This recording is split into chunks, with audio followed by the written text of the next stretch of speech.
Hello, everyone, and welcome back to another Tano Tuesday Star Stuff podcast extravaganza. My name is David, I'm Richard Ray from Countdown to the Geekcast and Star Wars Stuff Podcast.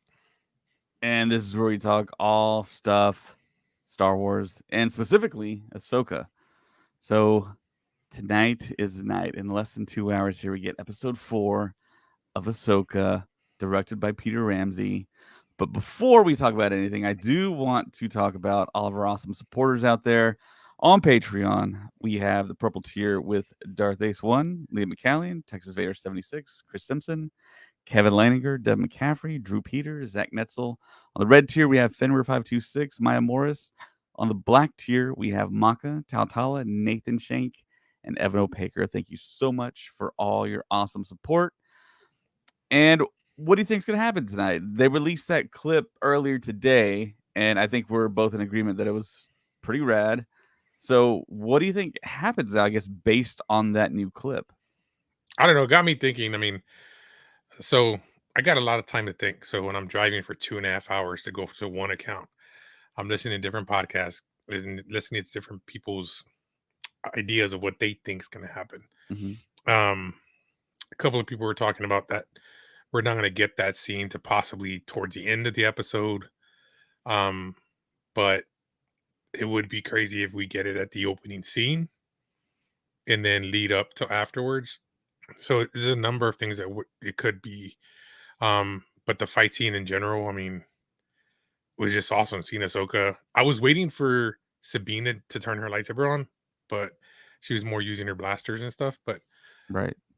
it was a good episode. I watched it. Clip. I watched it about like 4 or 5 times. So on YouTube here, Pollock Family says, did you notice that Marok's lightsaber only has one half circle on the side?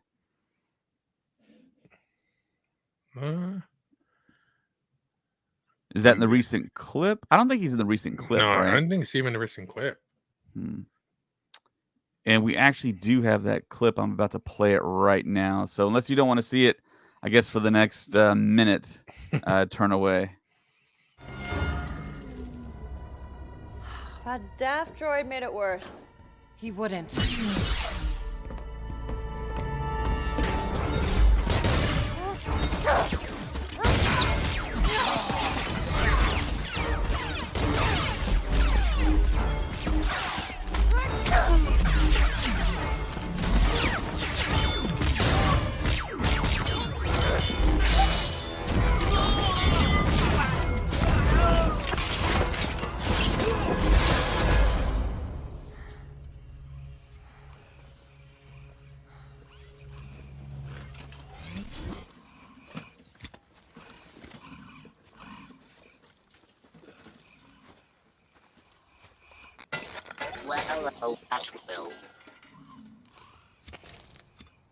Well, that will set me back a bit.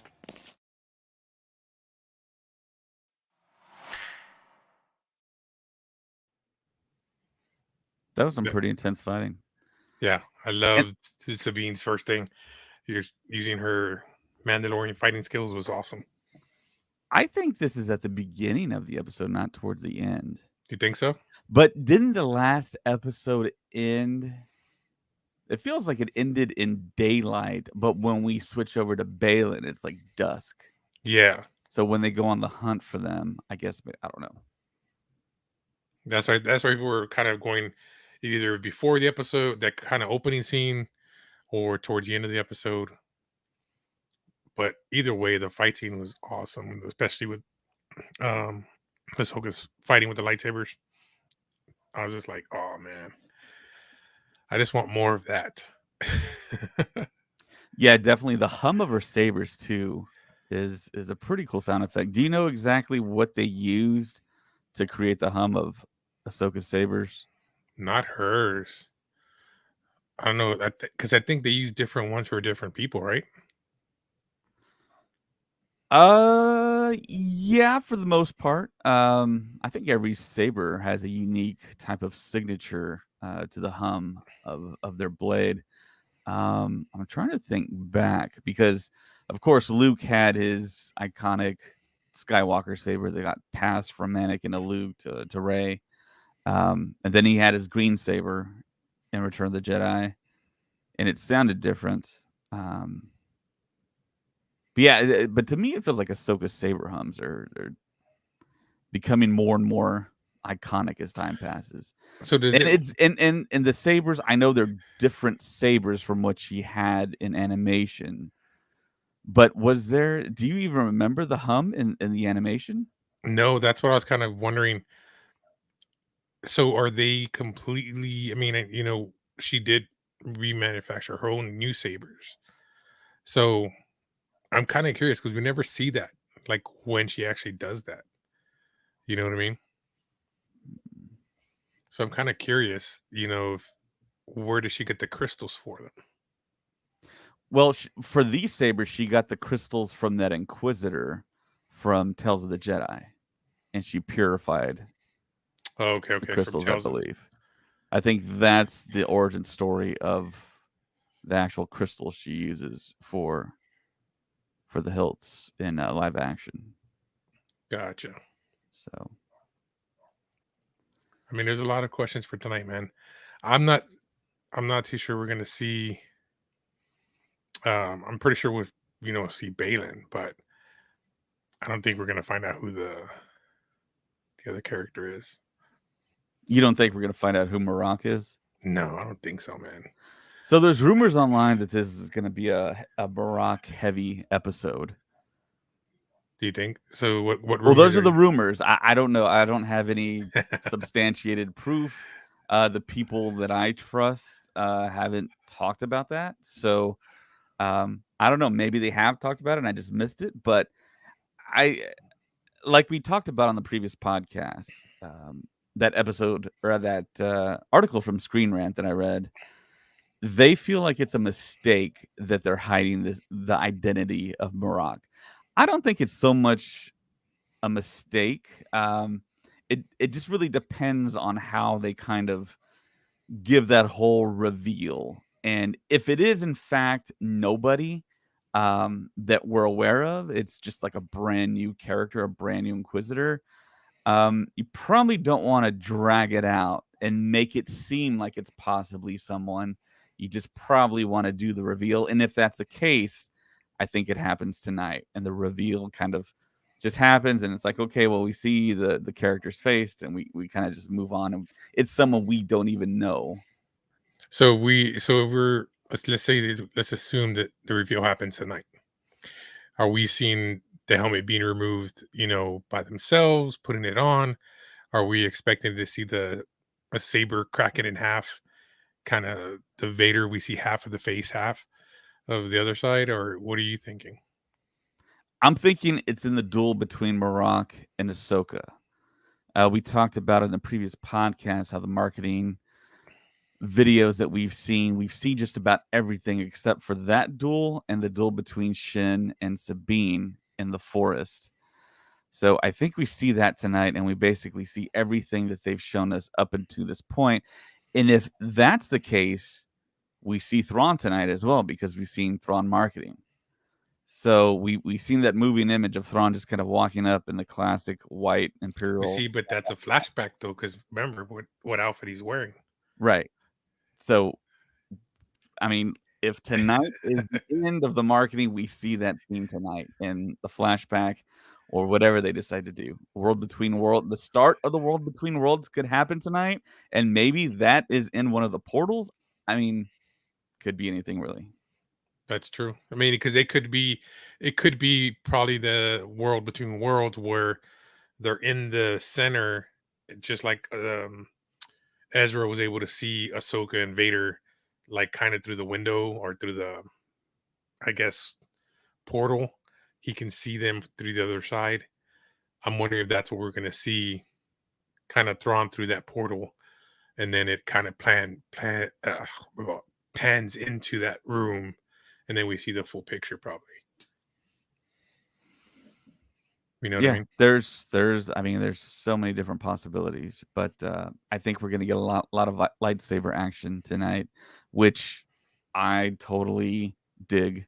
I really like Ahsoka's live action fighting style. I really want to see that rematch between Shin and Sabine, but we've all seen that Sabine doesn't have a lot of training though. So how's that really going to factor in? Is she just going to be better in this fight that I'm kind of predicting that we're going to see tonight, or what's going to happen? What's going to intervene? Is Ahsoka going to drop in and kind of like save the day? I mean, is that maybe what's going to happen? I don't know. That's, to me, that's kind of cliche, but still might happen. Well, I mean, it makes you think. Why didn't Sabine bust her sabers out when through this trailer right here? You know what I mean? What held her back from igniting her saber? Could be lack of confidence. Could be that that's what she instinctively thought of first. Because I know there was a little bit of controversy with her grabbing the saber when she was on Lothal. And everyone was saying, oh, well, she's a Mandalorian. She should have grabbed her blasters instead. But I mean, she was in that whole kind of missing Ezra type situation that she was in. And that's the thing that she thought she could use. I guess maybe she didn't think she was going to be in that much danger. I don't think she thought she was going to go up against Dark Jedi, whatever Yeah. Shinati is, whatever the True. proper classification is. So, I mean, her with the saber walking around looking for essentially burglars, maybe. I mean, that wouldn't be a bad choice, but I mean, yeah, she's a Mandalorian. And I do like in that commercial, the clip we saw, we get to see her in full like Mandalorian form. She used her what's it called? The device that Boba Fett has as well. What's the proper name for it? That I don't know off the top of my head, but I know what you're talking about. If you're in chat, yeah, chime in with that. But yeah, I mean, she's basically doing her Mandalorian thing in the fight with the blasters, and it's cool to see. And I think it's very, as far as marketing goes, very beneficial. I think to show her as a Mandalorian because all the goodwill with the Mandalorian and seeing her in action. Did you catch that she kind of pulled a Wonder Woman thing where she used her kind of protectors on her arms? Yes, for sure. And we learned about that with the Mandalorian live action, how the Beskar can deflect saber strikes as well as blaster shots. So yeah, that's kind of like a Wonder Woman throwback. Yeah. But it's going to be interesting tonight. I mean, I can't wait for it to, so we can see it. I'm probably going to catch it a couple more times, after it airs. So how many times did you watch the last episode, episode 3? I watched it a total of 4 times. 4 times? Yeah. So go ahead. Did you pick up on anything after you watched it the second, third, fourth time? I mean, just little things. Things that, because when we're watching it, we get caught up and we don't notice the little things in the background. I go back and I watch it just to see if I miss anything in the background, something that's maybe in the back of the room. So that's why I kind of go back and watch them again. Plus now I'm actually going back and watching them with, captions, because I didn't do that before in case I miss any, wording or whatever. So that's pretty much why I'm starting to do that too now, because of the podcast, to get to make sure I miss anything. Hey, what's up, Maka? Just said your name a few moments ago. So the one thing I think I caught when I watched it on repeat was the fact that when the cabinets are behind Ahsoka, there are multiple different lightsabers, and there's those training probe balls from A New Hope that I did catch that are stashed away. So those could come into play at some point. See, but it got me wondering. Like, that was one thing it did catch my eye, and I was kind of wondering. So whose sabers are those? You know what I mean? Or is it just stuff that Yu Hang has? You know what I mean? That's his stuff. Yeah. You know what I mean? Yeah, it's possible. I don't know what kind of storage capacity Hu Yang has on his body. But because you remember when he was in his ship, he had all kind of like Harry Potter. He had the drawers he was pulling from Right, right. behind him and everything. I'm kind of wondering if that's kind of his stuff as well. You know, since Yeah. that he's part of that ship now. Yeah.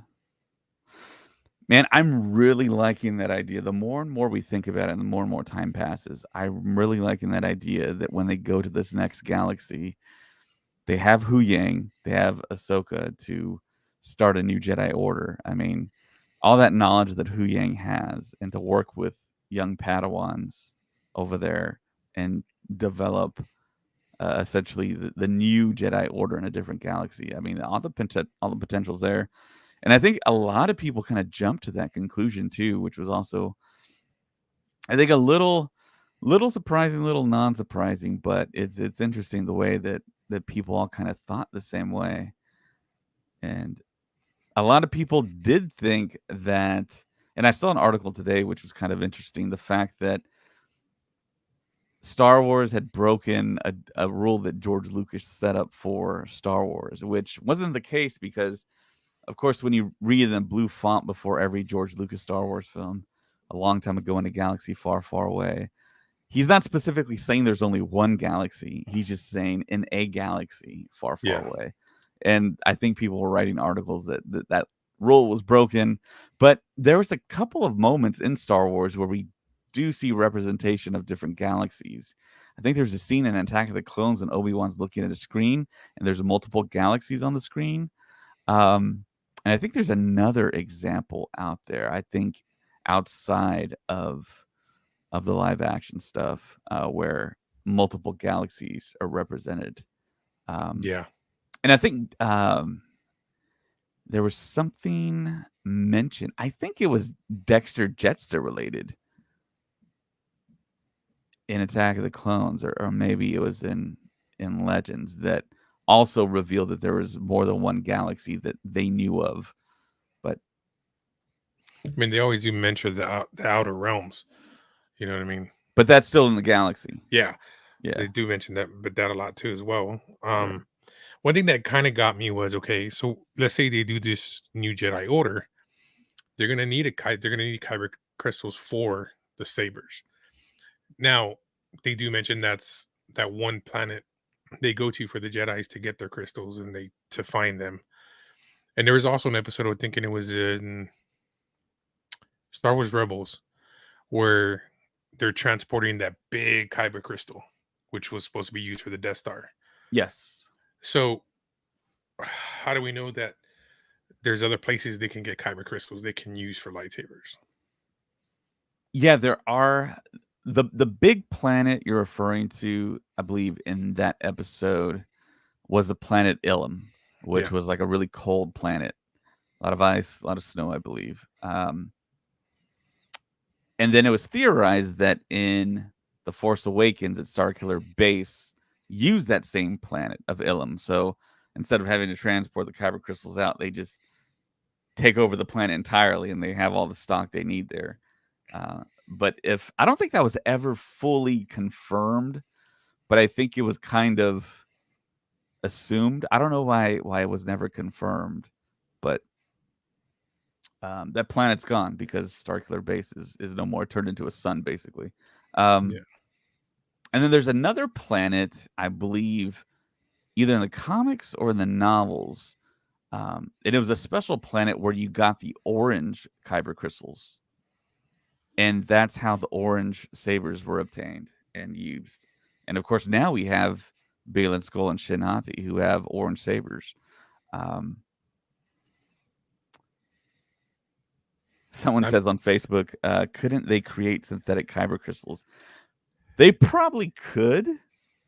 But yeah, that raises an interesting point, I think, because you would figure they would just do that. But you think the Jedi religion, they want to do things with honor as well.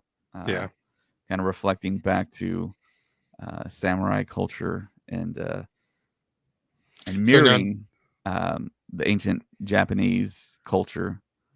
So now I'm just throwing this out there. Let's say in this other galaxy that we're going to see or we're going to get to, what if they have kyber crystals there and they're a different type of kyber crystal? So maybe we see different sabers as well, possibility.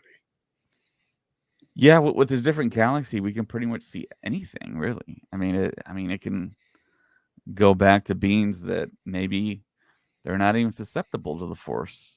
I mean, look at the Toydarians; they weren't susceptible to Jedi mind tricks. And I True. believe I'm not the Thrawn expert here, but I believe the Grisk actually were also pretty not susceptible to certain tactics that the Jedi used. Um, Yeah. Well, they show, I think it's in the High Republic comic that's coming out, that there is a brisk Jedi, the character in one of the new comics. You see him in a Jedi robe. Interesting. Yeah, I have to look it up. But I thought I saw that. I was kind of like, I haven't seen that before. So that would be kind of crazy. We have a brisk Jedi. Mind you, this is pre, High Republic. So I think we're going to be getting introduced to a lot of new things, especially with the new comics. Um, and then I don't know. I'm just thinking out loud. What if this is going to give us some time travel stuff to where, let's say, kind of like when in the novels where they can kind of like force jump, where they can transport to a past time, but they kind of have to concentrate. If not, they kind of look like ghosts to people if they break their concentration. What if with this new world between worlds, they can go back in time to the High Republic time somewhat, and that's kind of how they're going to introduce that kind of genre for the prequel. I mean, I don't know. I mean, what do you think on that part of it? Well, what Filoni has said about the world between worlds, he doesn't want to use it as a time machine, Yeah. that type of plot device in the storytelling. So I don't think we're going to see that type of stuff happen. I think it's going to be used sparingly, and it seems like when you really break down the whole time travel aspect with the world between worlds, it seems like it's just one timeline to me. So if you make one change there, everything else changes the past and the future. Because remember when Ahsoka told Ezra, if you pull out Kanan, everyone else that he saved might die. Yeah. Then you turn around and think about, okay, well, he pulled out Ahsoka. Yeah. So what changes were made because of that Ahsoka pull? I mean, that's kind of the big question there. Yeah. That's one thing that always kind of made me think was like, what would have happened if Ahsoka didn't get pulled? What got changed from that aspect that we didn't notice? Because, we don't see that part of things going on, comic wise or anything like that. So it kind of it makes you think, man. That's what I like about Yeah, Star Wars, and especially this part of it, because you can think all these different things. yeah. Discard timeline. Yeah, I think that's a really good question to ask Filoni if we ever get in front of him. What changed because Ahsoka was pulled out? Because those are his own words, that if you make a change to the sacred timeline, that's going to affect other things. Now, unless he just pulled Ahsoka out for that time frame Yeah. to give us this opportunity to get what we're getting right now, Yeah, and I there mean is it no, and has there to is no be. I backup to it. mean, I don't think we'll ever fully, and maybe even the creators won't ever fully know what the whole ripple effect of that is. But I mean, you kind of do and kind of don't, because of course they're creating the story. But I would really love to see what Filoni would say if we asked him that question, and maybe at like a Comic-Con or Star Wars Celebration. I know they don't take questions at Star Wars Celebration really, but Yeah. when they do panels at Comic-Con, they do. So if you ever did a panel like that, I think that'd be interesting. Can you imagine if we could be a fly on the wall where John Favreau and Filoni are just sitting there drinking coffee, kind of what we're doing right now, just thinking of crazy shit, and talking about what if this, what if that, and maybe between the two, that's when they decide, okay, let's try this or let's go with this, and that's how they come up with their story arcs. You know what I mean? Yeah, I imagine it's Favreau coming up with the crazy stuff, and Yeah. then Filoni says, no, we can't do that. That goes against the rules of what George taught me. But he says, but we can do this instead. And then he goes into a whole story about how it should be because of this and that. I'm pretty sure that's how it goes down. But hey, I want to give a shout out to Wiki here watching us on YouTube. He says, yo, what's good? Always listen to your podcast on Apple. Thank you so much, Wiki. Thank you for that support, man. It means a lot to us. Definitely does. And Keenan Krober says, yo, I love your content. Keep going. Thank you. Thanks, man. Thank you so much. Man or lady. I'm not sure. Love Ahsoka, this person says. So, yeah, we love to. I love the character. I love everything about. I love that Rosario Dawson was cast as Ahsoka, fan cast. I love it when Lucasfilm does things like that because it feels like they're kind of listening to us. But I mean, Rosario Dawson is a world-class actor, so it's just kind of one of those things that it kind of all converged. She's really into playing Ahsoka. She really wanted to play Ahsoka, and she got the fans behind her, which we may never know how much that helped, but so a lot of people, there's a percentage of people who don't like Kevin Smith, and there's a percentage of people like us who love Kevin Smith. But if you really were to stop and look at what Kevin Smith has done, yeah, people give him crap for Cop Out, for Clerks, Mallrats. To me, I love it. It's on my level. But what gets me is if you look at all the actors that he cast for his movies and look at where they're at right now currently, you know what I mean? He gets actors who are up and coming, really at that point in time, they're not big name characters or actors. But then look at, 20 years down the line, look at Affleck. Perfect example. And then Sirius Black, you know what I mean? From Harry Potter. I can't remember his name. Gary Oldman? Gary Oldman, yeah. You know what I mean? When he was in Dogma. And Gary Oldman wasn't in Dogma, was no, he? not Gary Oldman. The other guy, Alan Rickman. Alan Rickman, yes. But I mean, well, Alan Rickman and Ben Affleck already had careers. Yeah, but Ben Affleck, when he got him in Mallrats, is when he first. He was pretty young. Yeah, was that before or after Good Will Hunting? That was before. So, but see, even before Good Will Hunting, Affleck and Damon were doing movies together, like School Ties and stuff like that. But yeah, they didn't pop yet, but they were still around. Yeah, and then Rosario Dawson, same thing. When he got her in Clerks, she was kind of right at that cusp of, because like right after Clerks, she came out in Sin City. And then after that, well, didn't she do Men in Black 2 though? Before that, that was pretty big. No, that was after. Huh. So that's what I'm saying. But all these actors, like Rosario Dawson being cast as Ahsoka is awesome, and her being a geek just like every one of us. That's what I think. That's what makes kind of it's kind of funny too. So if you go back to it too, with Kevin Smith and the whole when they're doing Clerks and they're talking about the people who built the Death Star and all that stuff and how that integrated into Rise of Skywalker. Mm-hmm.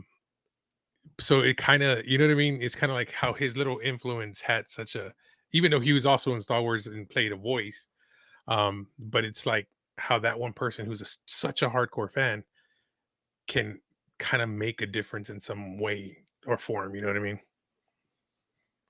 And who was the hardcore fan he was talking about? Kevin Smith. Okay.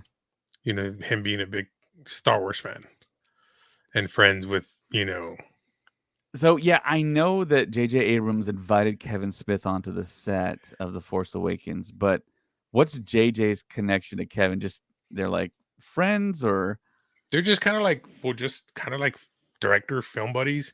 So Kevin Smith's like Star Wars connection was basically through his films. I know his first film was Clerks. Yeah, and they talk a lot about Star Wars there, and then in subsequent films, and then Kevin Smith essentially became like the person that was always at San Diego Comic-Con. He'd always do the panels and stuff. Yeah. And then I remember he got invited to the Force Awakens set, and I think it was at 2014's panel where he talked about it, how JJ had the big like banner that said loose lips sink starships. Yeah.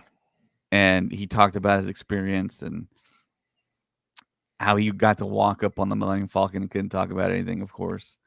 And then the next year, he was the panel directly after The Force Awakens at San Diego Comic-Con. And he didn't know this, but our buddy Ted from Countdown to the Geekcast was there. JJ announced to the crowd that everyone in Hall H was going to get a ticket to a concert outside of Hall H. I guess he had to walk down the street to the pier or whatever. So everyone just got up and just left, and there was only a few people in Hall H for Kevin Smith's panel, and and I thought that was really hilarious. But yeah, it's cool to hear Kevin Smith talk about Star Wars, because that's when he was a kid. The original trilogy came out, and he has a story that he tells about his toys, how he had a buddy that had toys he didn't have, I believe, and they kind of completed the set together. And Yeah. they were kind of inseparable as kids. But yeah, Kevin Smith is a great speaker. He does a lot of speaking engagements, so to speak. And it's just ironic that he plays Silent Bob in all of his work and doesn't speak. Yeah, definitely. That's true. But anyway, this is what I'm saying, that when you have fans, and this is where I think a lot of the movies Hollywood gives these directors the IPs to work on, but yet they don't know nothing about this IP. Just because they did a good movie prior and another type of movie, they give them these roles. Don't get me wrong, J.J. Abrams did awesome with Star Trek as well. Mm-hmm. But it just bites when you have Hollywood trying to tell them what to do when they already know what they want to do. Yeah. But then you got the Hollywood people telling them, okay, let's change this up because we don't like this. But you know what I mean? And then that's when we see these directors who really want to do the movies drop out because they're like, that's not what I want to make. You know what I mean? And that's why we get the situations where we have right now, where we get fans that are not happy with what they see, like in Obi-Wan, or, like Han, you know what I mean? Like the Han Solo movie, when they ended up bringing Ron Howard to come in and finish it, because Disney didn't like what the other directors were doing. So it's kind of one of those catch-22s, you know what I mean? But if you give it to the right person who's a true fan and wants to give what fans want, they can do pretty good magic. You know what I mean? Like Terry Matalas, who did Star Trek Picard this past season. Dude, he gave the fans what they wanted in Star Trek. You know what I mean? Because he's a huge Star Trek fan. I think that's what Hollywood just needs to do. Give fan directors these opportunities to do that. You know what I mean? Like, I know people will probably be like, oh, no. They don't want to see Kevin Smith direct a Star Wars episode. But I mean, he's done Supergirl. He's produced, he's done an episode on Supergirl, I think 1 or 2 episodes. Why don't they give Kevin Smith the opportunity to direct one episode? Or there was a rumor early in the early 2000s that he was going to direct the show. So, yeah, that never came to pass. And I think he did address it, and I think he spoke for 30 minutes on the subject, and he started from, I think, the genesis, the very like atom of that idea and that whole rumor. And I think he basically said that it wasn't true, but I think he threw his hat in the ring kind of jokingly, and he said he would never be able to direct a great episode at that time. Well, I mean, because I don't know about now, but well, I mean, you can think about it too. I mean, it's like an artist. You never see your work as good, so it's never good enough. But yeah, it is scary. I mean, you're taking on this big responsibility and try to direct and give fans what they want. You know what I Yeah. mean? So you're at that cusp of, do I do it and disappoint fans? So it's a hard that's a hard job to have.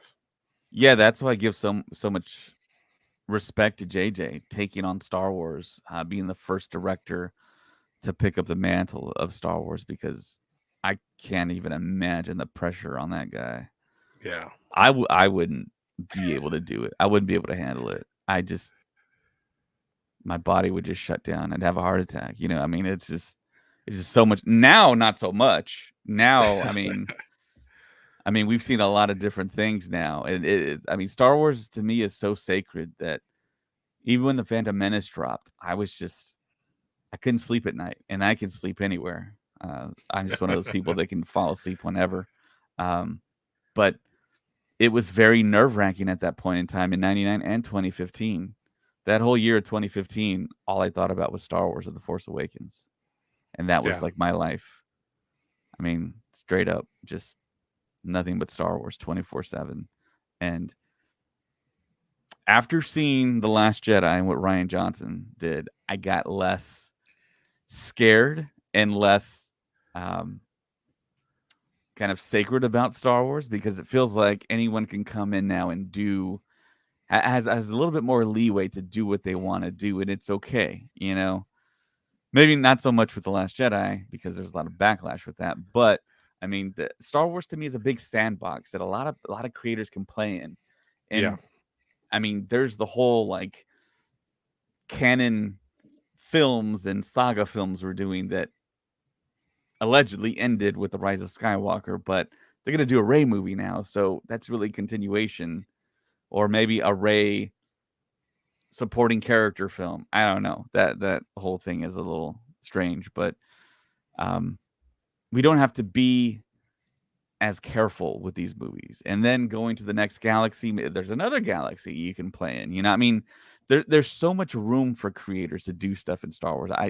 I wish that I know it feels like Kathleen Kennedy is kind of the end all be all say all to what gets released. And I mean, I think she's really the choke point for all that stuff, because like you said, you want to hire directors that are fans to do the stuff, but in the end she has the final say, and she's the only one that's hiring directors that are named directors that Yeah. are hot usually at the moment, like Lord Miller, Colin Trevorrow with Lost World. The list kind of goes on, but Benioff and Weiss, Game of Thrones. Yeah. But it always seemed like once they left, the previous project didn't do so hot, so Yeah. they were like scrapped in a way, which is unfortunate. I mean, that's something that you really shouldn't So count, I think, in the hiring process and keeping on talent. I mean, you hire the talent because of their past work and their pitch to what they wanted to do, not so much the last thing they did. So, what were we gonna say? I was gonna say, what do you think? You think with this writer strike that you're gonna see, since they're gonna have they're canceling all these projects that they had planned, not just Star Wars, but I'm talking about not like pushing stuff back. So do you think we're gonna get better material, better stories now, since we're not rushing? They're not gonna be rushing to put the content out. Do you think we're gonna get better storylines? Well, Bob Iger already said we're gonna pull back. Yeah, but to focus more on the story, so it's more, instead of rushing it out. Do you think we're gonna get better, better storylines? I mean, we should. I mean, logic tells you that if they pull back and they concentrate on fewer series, we should get better stuff, better CGI, better writing. Um, but to me, it's like, I mean, Filoni's a writer. Even though there's a strike happening, I mean, do you really think that all these writers just really stopped writing? I'm pretty sure they got to fill their time with something, either with their second or third job that they're doing. But I mean, a writer's mind to me is always working. It's the Oh cogs yeah, are always spinning. So even with me, I'm not even a writer, and I imagine things. I mean, it's my brain don't stop. Like you say, Ray, to me all the time. My brain doesn't stop with all this stuff. So it's just one of those things. It's like, okay, yeah, there's a strike going on, but I think content and creatives' minds are still constantly going. And the more time that passes, it's super unfortunate that this is happening. But it's kind of nature, the nature of the business and capitalism, and people thinking that people are paid sufficiently, and another group thinking they're not. And then there's negotiations that have to happen. It's all going back to Star Wars, man. Negotiations and trade routes and blockades. So yeah, I That's mean, true. it's just, yeah, it's just crappy right now. But going back to what you originally asked, yeah, I mean, the story should get better, but it feels like Filoni has a long game, a roadmap to where this is all going. And as it all unfolds, it seems like some of the stuff that we kind of assumed we thought was fact is really not. Like the whole galaxy thing. 90% of the people out there thought there was only one galaxy, when we've been shown in the past, no, there's multiple galaxies. Yeah. And I'm trying to think of other examples. I want to say maybe the Morgan Elsbeth fact of it all, that she is a night witch, and nobody thought that she could even be remotely related. It feels like that she could be related to the Night Sisters and Well, because that I mean, whole well, thing. well, if you look at the Night Sisters, they don't look nothing alike. You know what I mean? That's why I said, yeah, she's wearing red, but she looks nothing like the Night Sisters. So that really is what threw me off as well to a certain extent, because I was expecting to see what we saw in the Night Sisters in, you know, Star Wars Right, Rebels and Clone Wars. right. So it kind of threw me. Now, kind of wondering, are they all going to kind of look similar to her to a certain extent, the way they're dressed, or is she the only one? Or are we going to see more? You know what I mean? Well, I guess the question is, do we know 100% sure she is a Night Witch, or is she just kind of like one of these like followers in a way? Oh, kind of like the ones that want to be a night witch, but they're not Right, officially. right. Kind of like how like Knights of Ren are kind of like wannabe Sith almost. Yeah, that's true. Like I Yeah. said, so many questions, man. So many questions. One question So that's another. so it looks like Jorge Hernandez Gonzalez says, "This live? Yep, it's live." Yeah, we're getting ready for Ahsoka, but at the same time, we're just brains just going off thinking of crazy stuff. Yeah, Joshua Hancock on YouTube says, "More quality, less quantity, hopefully." Yeah, Yeah, I totally agree. I mean, take your time. If something is not fully baked, give it the time to bake. Present us with a pretty cake. exactly. That's the whole thing. But of course, then there's a business side of it. There's shareholders. They they want to see that return on investment, and Disney's already made that big return on investment with the first film. They got the $4 billion back essentially with the first film when they bought the franchise. So all of this should be cake. I know I'm talking about cake a lot, but No, that's the thing too. Like I was, so when um Patty Jenkins was going to do Rogue Squadron, I was really excited for it. You know what I mean? Because I mean, if people read the novels and stuff like that, it was a cool series. So yeah. I kind of wanted to see more X-wing action. Them going on runs. Um, you know what I mean? That would be so cool. And then to have backstory. Maybe we would have had new characters introduced, or old characters possibly, that we get to see them kind of training new rogue leaders and squadron. You know what I mean? So I was really excited for that, and I really hate that it got pushed back and it's not you know possibly going to get developed, maybe. But I was excited for that. Yeah, Rogue Squadron got shelved. I think that's the term that they're using. And Yeah. Patty Jenkins, I mean, to me, Patty Jenkins wouldn't have been my first pick for that. But Who would you have picked? I don't know, but not Patty Jenkins. Patty Jenkins is known for doing Wonder Woman, of course, which I thought that was a little overrated. I thought that was really paint by numbers, really. She did Monster, which got Charlize Theron her first Academy Award, and I think that really put her in the eyes of studios to bring her on. But and then Wonder Woman 84 was just not good with Pedro Pascal. Um, but yeah, I mean Rogue Squadron. I mean that is a terrific idea for a story. The books that were written in the 90s are so beloved by a big audience, and if they just make the books, that'd be great. And I've been harping on this for a long time now, for years. The canon novels. There's a lot of canon novels that are really great, like Lost Stars, would kill in the movie theater. Would be terrific by Claudia Gray. Would be awesome. It's tied to stuff that we all universally love, and they're not doing that because I think Lucasfilm's stance is if it's in book form, we're not gonna adapt it to live action, which is something like I say all the time. If I was president of Lucasfilm, I would change that immediately.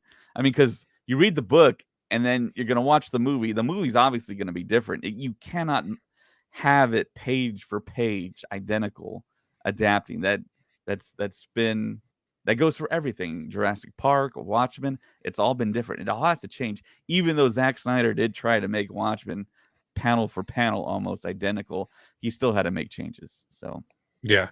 I mean, so in Rogue Squadron, do you think it's just because they don't want to do those novel type stories, convert them to movies because they don't have iconic names tied to them, as in Skywalker, Han Solo?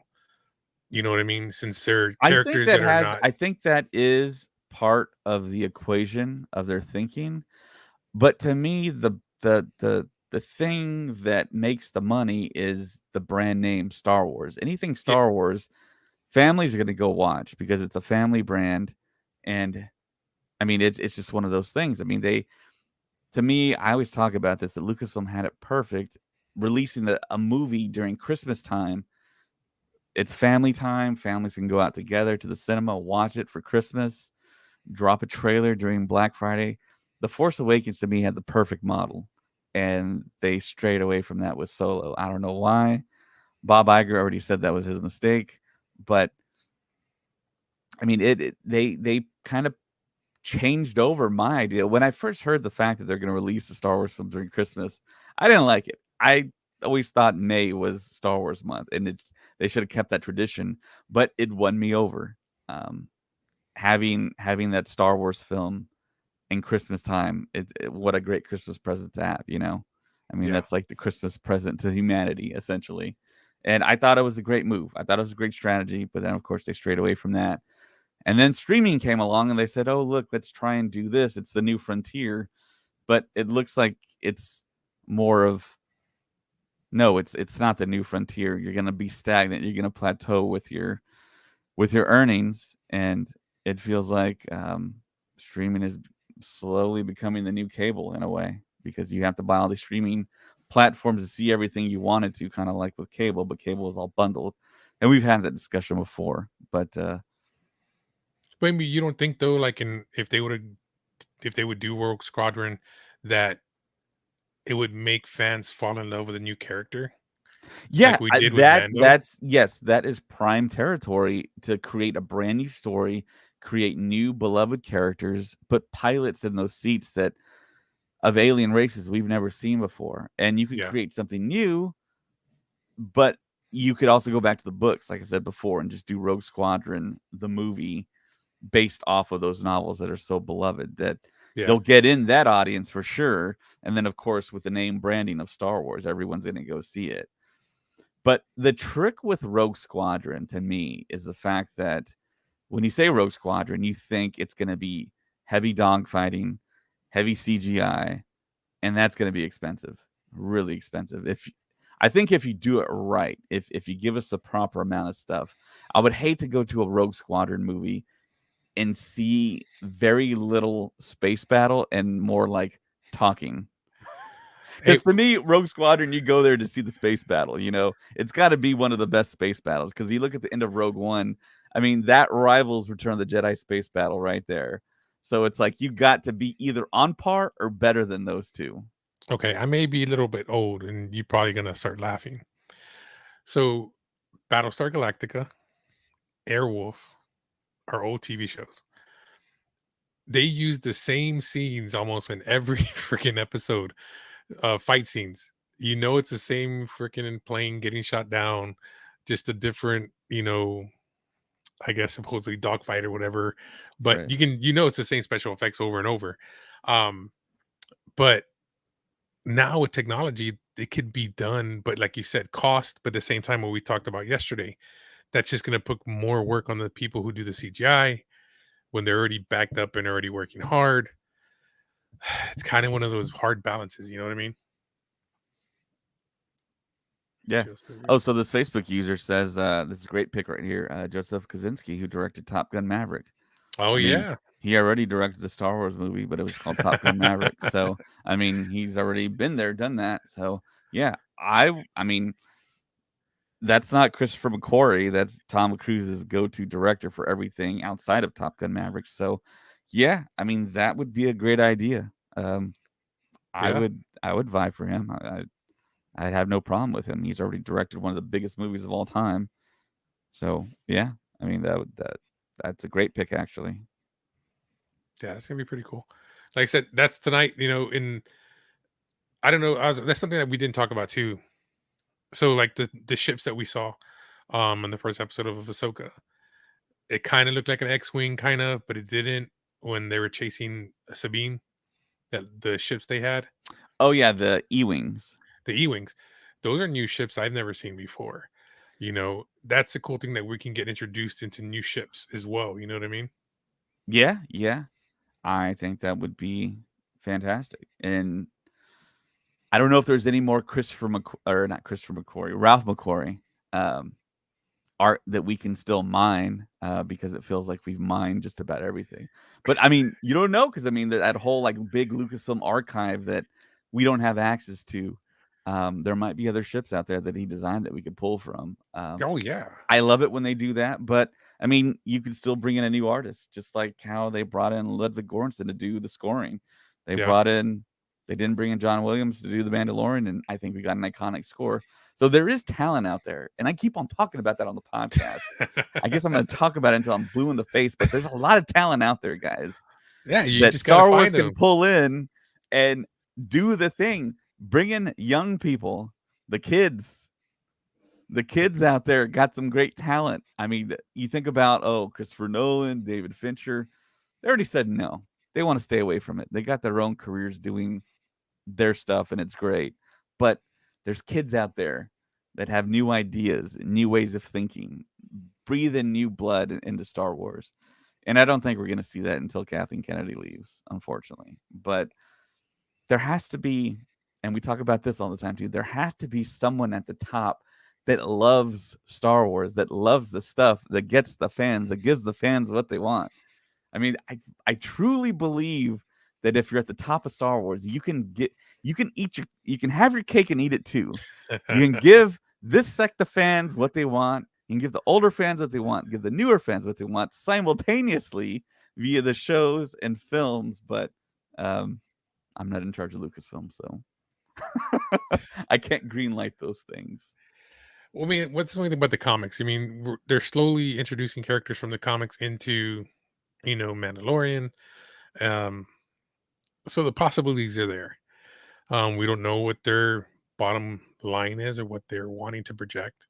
Um, all we can do is sit back and wait and be happy with what they're giving us for right now, because we're gonna have a big gap where we ain't gonna have anything. So let's just sit back and enjoy, play some bingo tonight, and hopefully we get some good stuff. People are talking about, one of the guys was posting on here, the ratings, are they gonna let him go? Which was a Facebook user. Yeah, Jorge. Yeah. Filoni. He on YouTube, Jorge says, "Will Filoni be out due to bad ratings for Ahsoka?" The ratings aren't bad per se; they're mediocre. I think they're the same as Andor, which I think the studio would like more. more people watching, more households watching. But to me, that thing is that whole rating system, like figuring out who's watching. I think it's an exact science. I Yeah, don't no, think it's it's not. very accurate. So it's just I don't know how they come up with those numbers, but um, I mean, I don't think Filoni's in danger of losing his job at any point in time. I mean, he's an executive now. He's a creative executive head. He's not the president of Lucasfilm, but I don't think he wants that job. To me, I think what the president of Lucasfilm really should do is consult with Filoni and be like, "Hey, should we greenlight this? What do you think?" And base that decision on what Filoni thinks and the grand road. That's why I think there should be a fan at the top that kind of understands Star Wars and sees like the master plan of it all, and that's through Filoni. And the thing I'm Yeah. concerned about, which I always talk about, is who's Filoni's apprentice? Who's studying under Filoni in case something happens to Filoni or Filoni decides to leave Star Wars and say, hey, guys, I'm going to do my own thing, which I don't think is going to happen. But And that's yeah, the you thing just that never know. well, the thing is, there's also a lot of writers out there. Like, there's writers in the comic world Mm-hmm. who write awesome comics. If they could just convert some of those stories to the movie, genre, they would be awesome converted into movie form. But they're comic book writers. You know what I mean? And they write for TV shows, stuff like that. Like, if perfect example for DC, Kingdom Come. If you've ever read that story arc, it's a good story arc, beginning to end. That's what they need to make in the movie format. Um, but at the same time, if you get the right, I guess, right person to direct, we'll perfect example. We'll talk about Blue Beetle. That you had two creators, one guy who creates Jaime Reyes, the other guy, Cully, who makes the artwork to create the new suit. You get these two guys create a new character, and then you get this director, Angel Manuel, and he takes what they created and converted it into an awesome movie. You know what I mean? It's just you got to find that perfect package for the right person to come in and take that and take it to that next level. You know what I mean? Yeah, it's almost impossible to It's like winning the lotto. create a good piece of media, a great movie, a great TV show. It's ultra hard, I Yeah. should say, to do this stuff, and it's almost impossible to create greatness on screen. Whatever story you have, I mean, you could take some of the greatest stories and make a horrible film or TV show. True. So, I mean, the people that do this have my total respect that they're creating this stuff for us. And of course, I lived through the 90s and we had nothing live action. Yeah. And the day I heard that they're going to make Star Wars again, I was just Dude, you got to admit floored. too, even in the 90s when they were like re-releasing the episodes, and adding additional features, explosions and stuff like that, how many of us lined up to go watch the movies when they came out again? And they were just re-releases. Everyone did. Yeah. I think just about everyone did. But I mean, it's a very kind of hard thing to describe in a way because I know I just said I wanted Lost Stars to be adapted into live action. It can never really be the same thing. And Lucasfilm's stance on that is okay. Well, you already got the novel, so you already got that story. We're continuing on. We're moving forward in the grand canon timeline.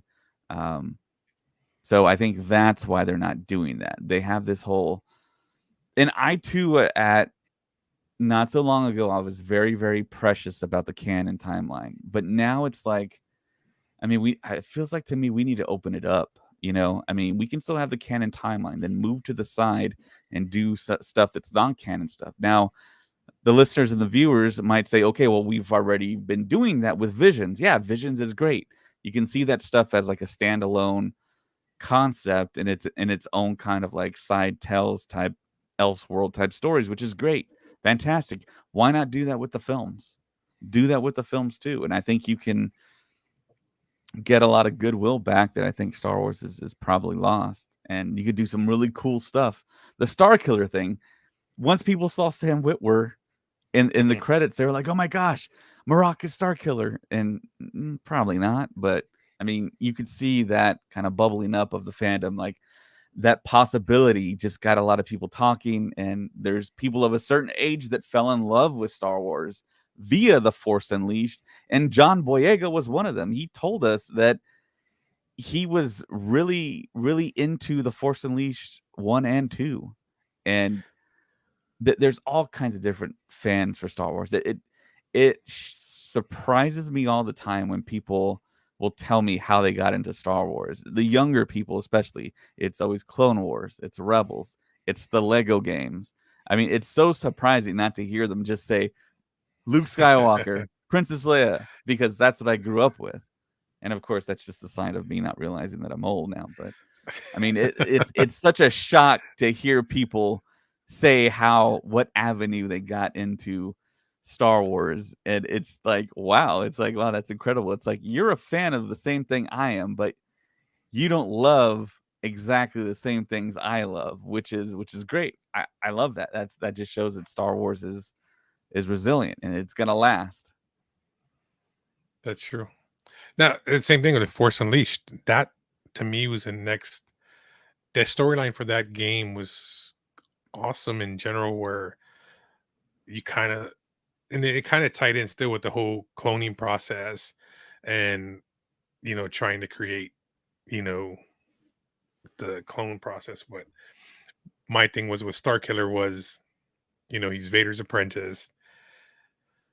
In the video game, I don't know, it was just me how I took it, but in the video game, it was so cool seeing him being able to like grab the TIE fighters and just like bring them Yeah, down. yeah, I mean, that was a new thing that we never saw in the movies. So that was cool for a game. And then also getting to see the story, the cutscenes. So I know a lot of us would love to see Starkiller in live action, which I would love it if they gave it to us. You know what I mean? But I think Starkiller gave us something that we hadn't seen before. You know what I mean? yeah. I agree, man. With Hayden Christensen being as young as he is, still can play Vader, still can jump in the suit. You bring in all the Hayden fans, then you bring in all the video game fans, and I think people underestimate the video game community. The video game industry makes more than the movie industry. Yep. So, yeah, video game costs you $70 plus now compared to a movie ticket that's $10, $15, $20 or whatever.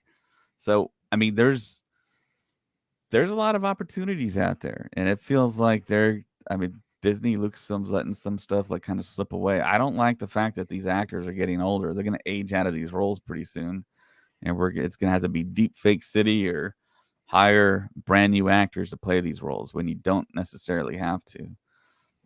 But it does feel to me that Lucasfilm has kind of seen that in a sense, and they're bringing Hayden around more.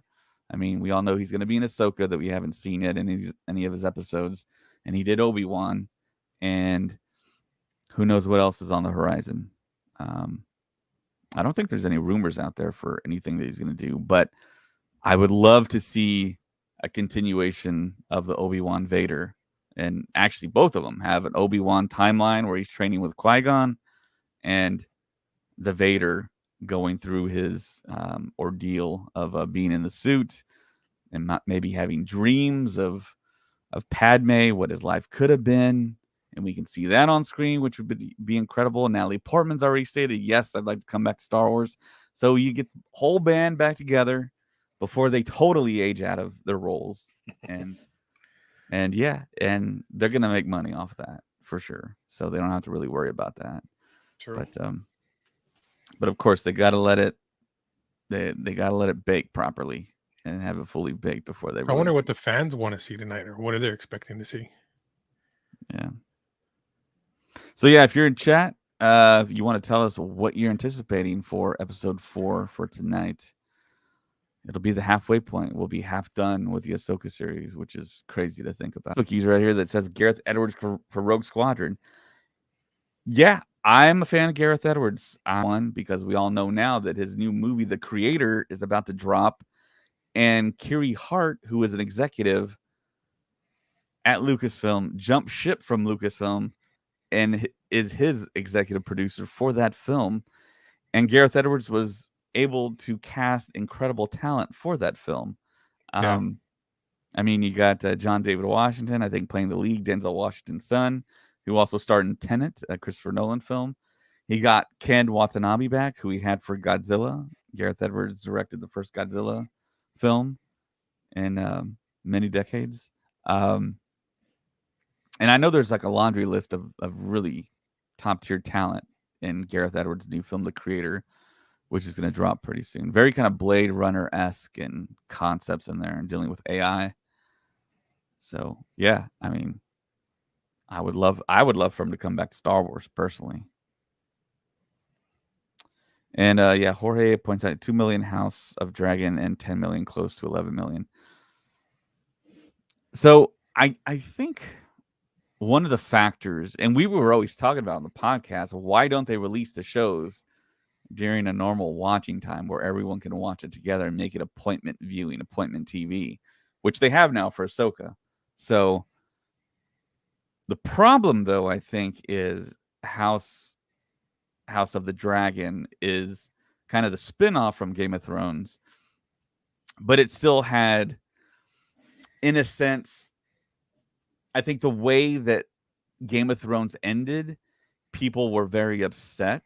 A lot like The Last Jedi in Star Wars, a very kind of interesting corollary there.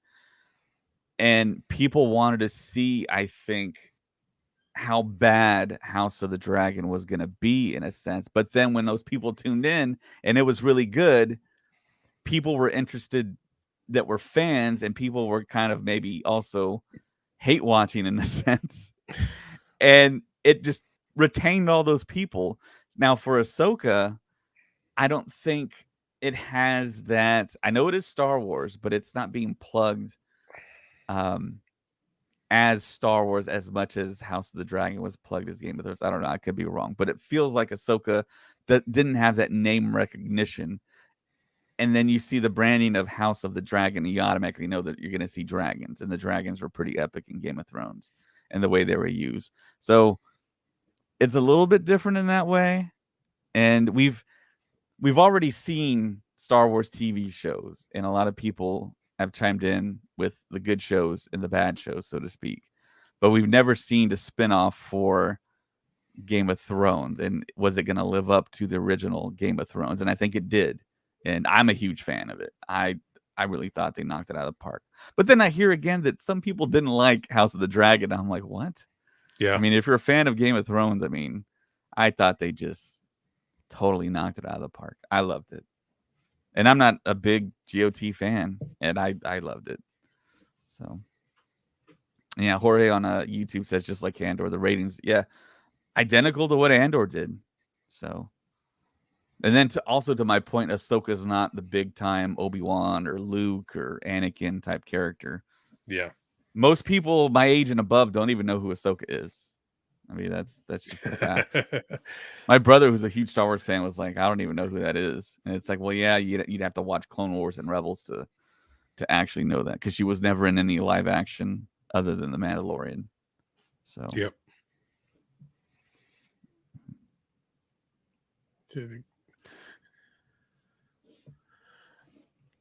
So yeah, Legacy Nerd, we asked the question, what do you anticipate seeing tonight? Legacy Nerd says, I think tonight we will see some lightsabers, maybe a ship, someone using the Force. It'll be really good. Those are some good ingredients there. Yep. So I agree, yeah. And Jorge on YouTube says, Balin's storyline, I want to know more about him. I think we all want to know more about him. I think we are going to get the goods on him. We're going to find out about his history and who Shin is related to him, if it's his daughter, if it's someone he found, what the deal with her, what their relationship is. You don't think it would be cool if we can see how he survived Order 66? That'd be very cool. And then you can mark it off on the bingo card. Yeah, I mean, I have a lot of younger fans disagreeing with me on this, but I want to see more Order 66. Yeah. I want to see more of that stuff, because that is the war in Star Wars. I want to see more war stuff. That's what I love. So I think Star Wars is prime Star Wars when we see that type of thing. And that's what I want to see. He also gets questioned too, is like, how many other Jedis did survive that we don't know about? A bunch, man. You know what I mean? Yeah. Literally, I don't know. If you had to guesstimate how many Jedi, would it be tens? Would it be hundreds? I mean, what are we talking here? Because I mean, you got Cal Kestis, you got Balin, you got who else? Quinlan Voss, Yoda, Obi-Wan. Who else survived? Help us out in chat. Trying to think here. I guess the Inquisitorius. They all turned dark though. Yeah. But and I guess technically you can't mark them as a survivor because they all kind of turned, but yeah, Ahsoka. They're thinking too deep here.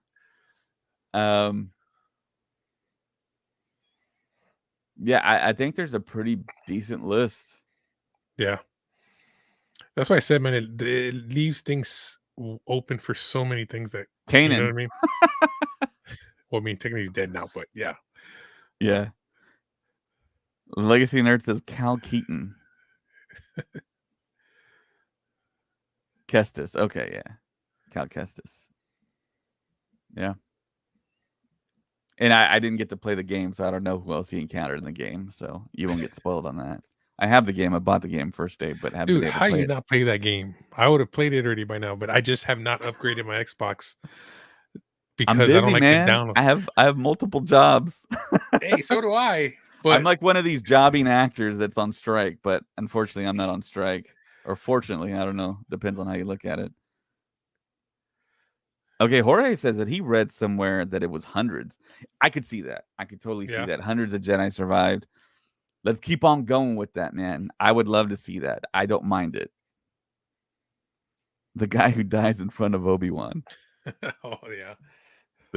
Yeah. Benny Safdie, who was just in Oppenheimer as the Russian, who had great performance by him, by the way. And he directed Adam Sandler in Uncut Gems. Terrific talent. That's why I said, man, there's so many stories that we can see, like Balin, like that. I really want to see his backstory, and how he found his apprentice. Was she a youngling? Was she already at that age where she is currently?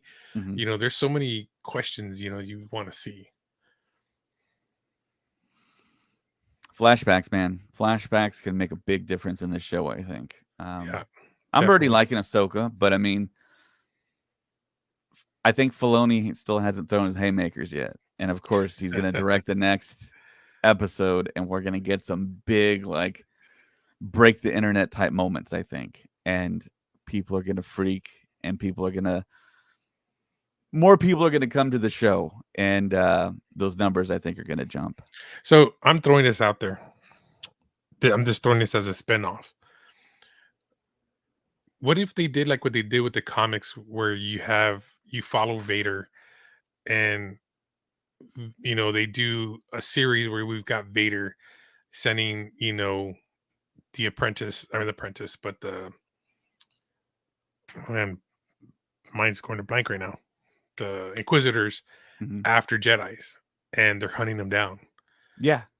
Just focus on that. Like, give us 8 episodes of Vader sending off, and then Jedis who are getting away, and give us something like that. I think that would be cool to see. Yeah, that's what a lot of us thought the Obi-Wan show was going to be. We were going to see his storyline on the side, him hunting down Jedi and new Jedi being found and hunted and killed. And we thought it was going to be like Cody as one of the main characters, and bring back Tamir Morrison and him helping hunt down and kill the Jedi, like Obi-Wan explained in A New Hope, and tie it all together that way. And then Obi-Wan finding out about that knowledge and thinking, all these Jedi, I mean, even after the massacre of Order 66, having all these new Jedi that we never knew about hunt down and killed. Yeah. And I'm glad Jorge agrees with me on YouTube. Vader show would be amazing. I've been saying that for a long time too. Because the comics were cool. That's why I was just thinking about that right now. It's popped in my head. Yeah. Yeah, a We- Vader show would be epic, but I have a lot of people disagreeing with me. I'm glad Jorge on YouTube agrees with me. A lot of I- people will argue that Vader got 6 films. He got the OT and the prequels. It's like, but we saw Vader as an old man in the original trilogy, Yeah. and in the prequels we got that last snippet at Revenge of the Sith of him saying no, and then that was it.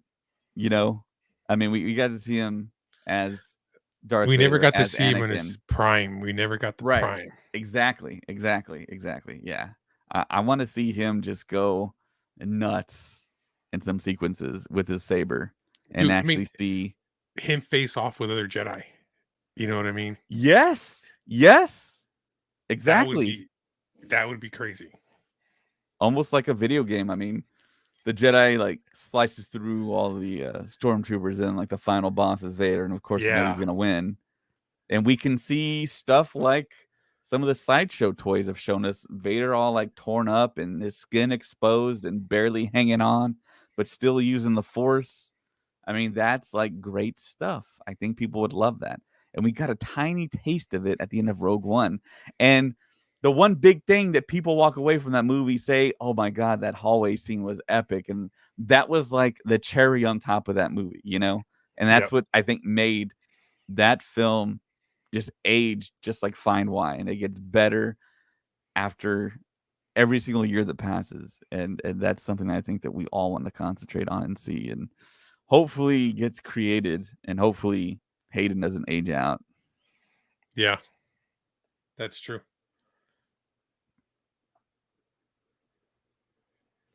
And Joshua Hancock on YouTube says, I'm still mostly patiently waiting to finally see Jar Jar in live action again. It's got to happen. I think we're going to get Jar Jar in live action. I don't know when, I don't know where. I think it's going to happen. I think there's so much goodwill towards Ahmed Best. And Ahmed Best actually just said something on social media that he wanted Kelleran Beck, his Jedi, to be more involved in a future Star Wars project. And it goes back to me, if I had the option to do things and be in charge of stuff at Lucasfilm, I would put Ahmed Best in everything. Even if his face wasn't shown, he could be a character wearing a mask. I mean, he's in the family, you know. I mean, he played Jar Jar, so I would always have him on standby if he was willing to do it. I mean, I think he lives in the like New England area, but I don't know. Maybe he lives in the Manhattan Beach area where they film all the shows now. But I mean, it would be cool if, let's say we don't see Jar Jar, but we see maybe a descendant of Jar Jar, like a son. You know what I mean? Because Jar Jar's son, how interesting. hey, you know what I mean? You never know. Exactly. So many things that can happen. Yeah, so many possibilities. But yeah, I think that's it for the Ahsoka Pre-Show. Thanks for everyone for joining us. We are about 10 minutes out from the show starting on Disney Plus, so we are going to do a post show, and we're going to try and break it down as best we can and go through some of the frames. And I think Colin is actually going to join us, and or maybe he won't. He just texted me. It looks like he's doing something special tonight for Ahsoka that I'm not sure if I can talk about or not. So we'll see about that. But yeah, we'll probably have more views and opinions on the post show. So thanks for everyone in the chat on YouTube, Twitter. There's a bunch of you guys watching. And yeah, thanks for that. And we'll be back after the show ends. So hope to see you there. For Ray, my name's David. May the Retro Force be Ray, with you. always.